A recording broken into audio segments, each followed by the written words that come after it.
Sometimes, what confuses us the most isn't the loud pain, but that almost imperceptible emotional noise, like a whisper that inhabits our days. It disguises itself as tiredness, distraction, silence. It's there even in moments of calm, when everything around seems fine, but inside, something feels misaligned, restless, out of place. It's as if we're operating in emotional autopilot, reacting without understanding why. Feeling sadness in peaceful moments, irritation during affection, anxiety even when there's no threat. Many carry this confusion in secret, and don't realize they are being led by an internal mechanism that works unnoticed. Perhaps you've asked yourself why you feel the way you do. Why certain emotions return, even after so much effort to let go. Why, at times, it seems no matter how hard you try, the right feeling simply won't come. Joe Dispenza, neuroscientist and consciousness researcher, points to a profound phenomenon that might explain this cycle. Your body has learned to feel before your mind becomes aware. This means old emotions, crystallized memories, and habitual chemical states are shaping your inner experience right now, without you ever consciously choosing them. It's as if there's a silent trick operating behind the scenes of your soul. A kind of vibrational autopilot that repeats, in almost hypnotic cycles, emotions you no longer even recognize as yours. And more than that, these emotions, even when disconnected from the present, still define what you attract, what you repel, what you believe you deserve. Many feel like they've lost their spark, their spontaneity, their sense of wonder about life. Others live in a dilemma between spiritual exhaustion from trying to change, and guilt for not succeeding. It's a quiet, persistent pain. The feeling of being emotionally stuck in a time that has already passed. And this prison rarely has visible bars. It hides in emotional habits, automatic reactions, and unconscious patterns of feeling. That's why this video is an invitation.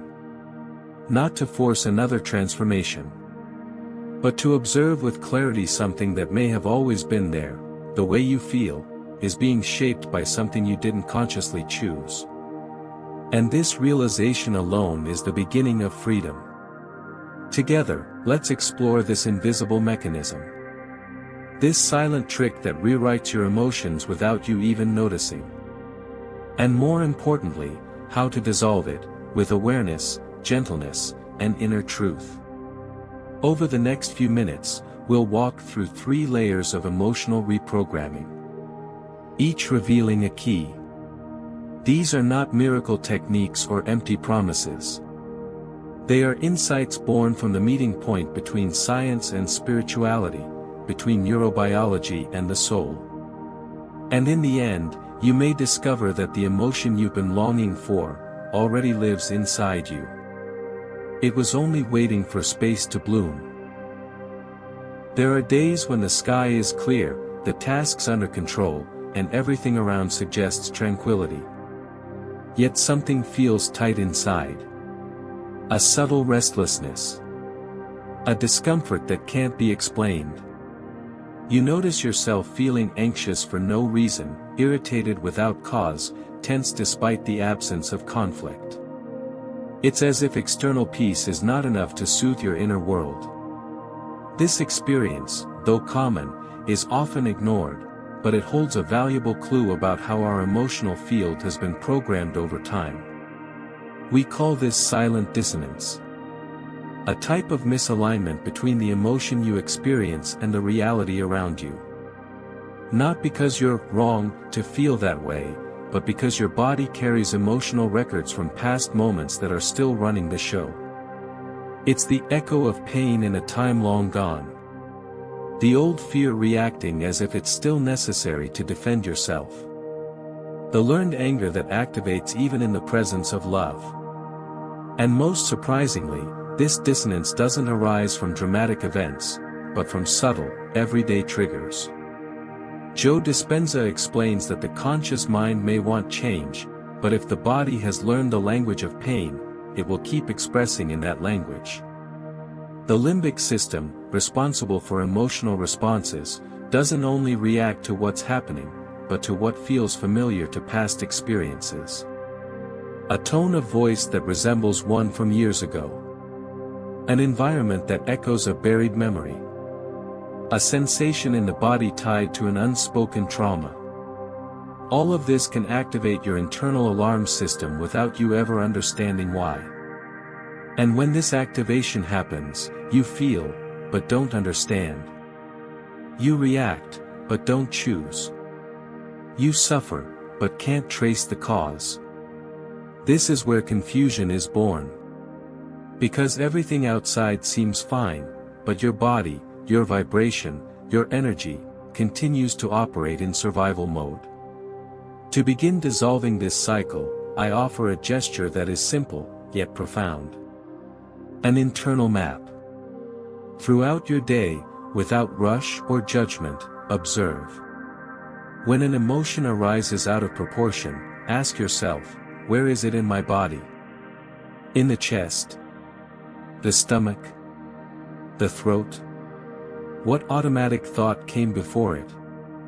Is there a memory tied to it, even faint? This act of self-observation, when done with presence and compassion, starts to reveal hidden patterns.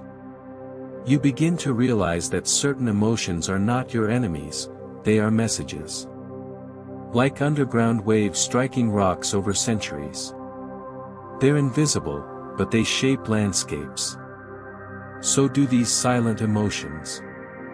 Dissonance only continues in the dark. But when the light of awareness touches the place of emotional repetition, something changes. Not through force, but through clarity. Clarity is the beginning of freedom. And when you understand that the anxiety on calm days, the irritation without cause, are just signals of something asking for healing, you stop judging yourself. You begin to listen. And by listening to your inner world honestly, it slowly starts to reorganize itself. This is the first step. The first silence that begins to dissolve. The first emotional trick that starts to lose its grip. Because now, you know it exists. It's tempting to believe that emotions simply arise. That we feel what we feel because something triggered it. As if internal reactions are always direct responses to external circumstances. But this view, though widespread, is an illusion. Most of the time, what we call a spontaneous emotion is actually a conditioned repetition. A neurological reflex shaped by memories, chemical habits, and invisible patterns that have become part of our personality. Joe Dispenza describes this as the rewarding brain. A brain that not only responds but anticipates.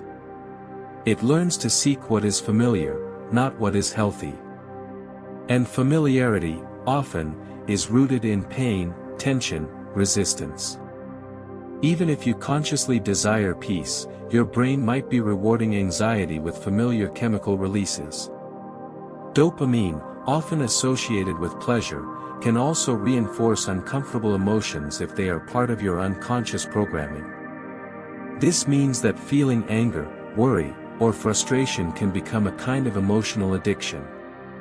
A recurring state that the brain repeats not out of enjoyment, but out of pattern.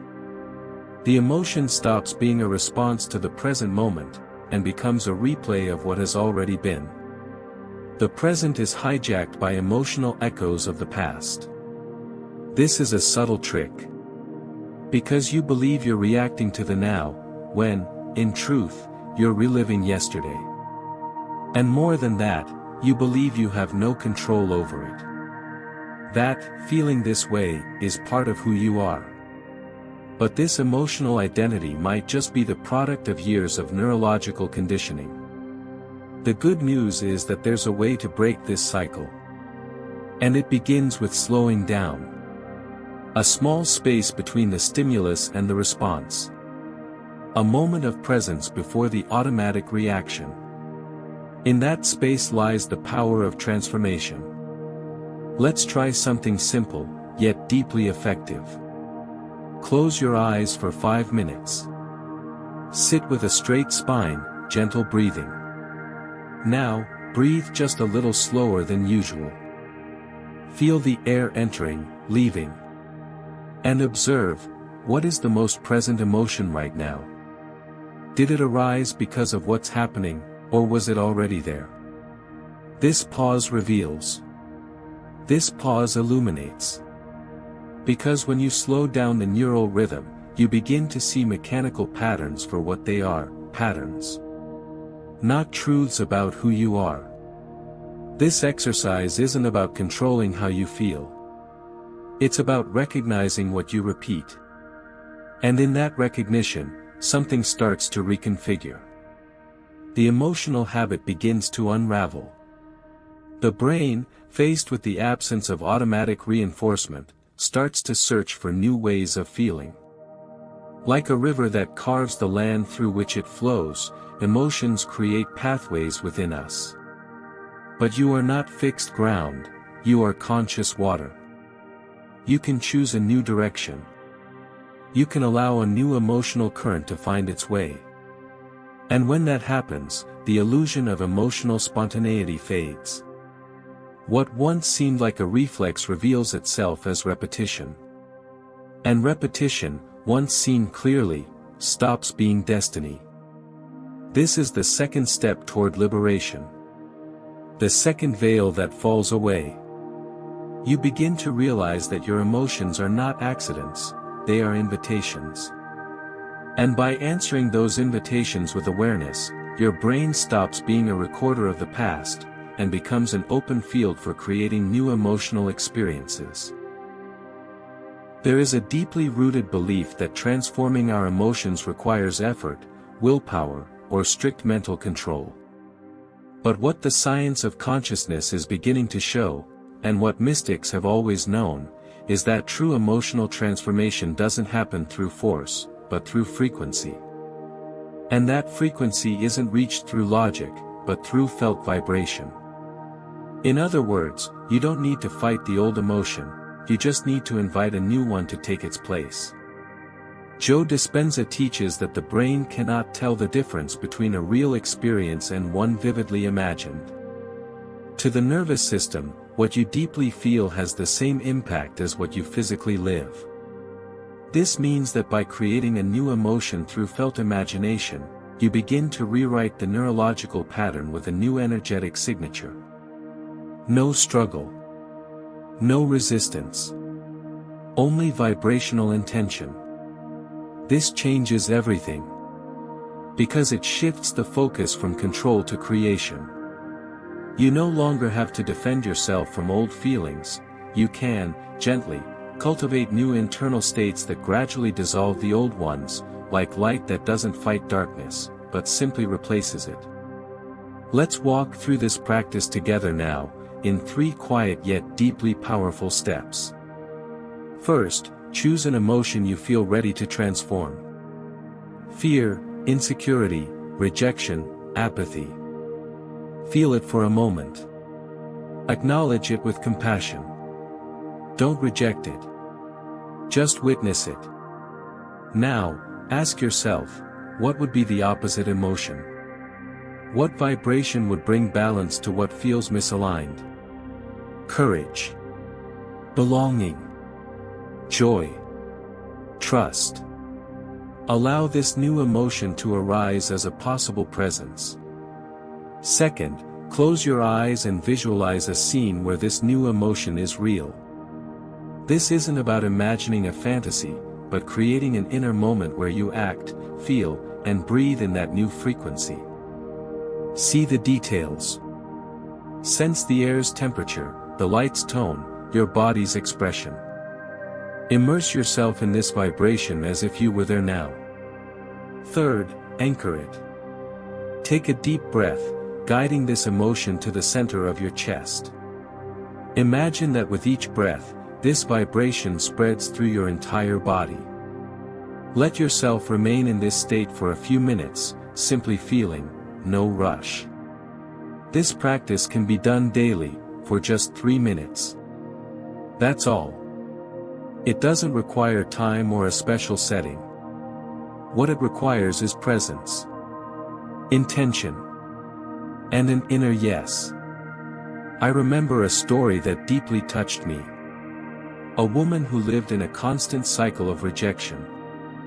Every relationship, every new beginning, was tainted by an invisible expectation of not being accepted. For 3 weeks, she practiced this exercise. She chose belonging as her new vibration. She felt it every day, even if at first it felt artificial. On the 22nd day, something happened.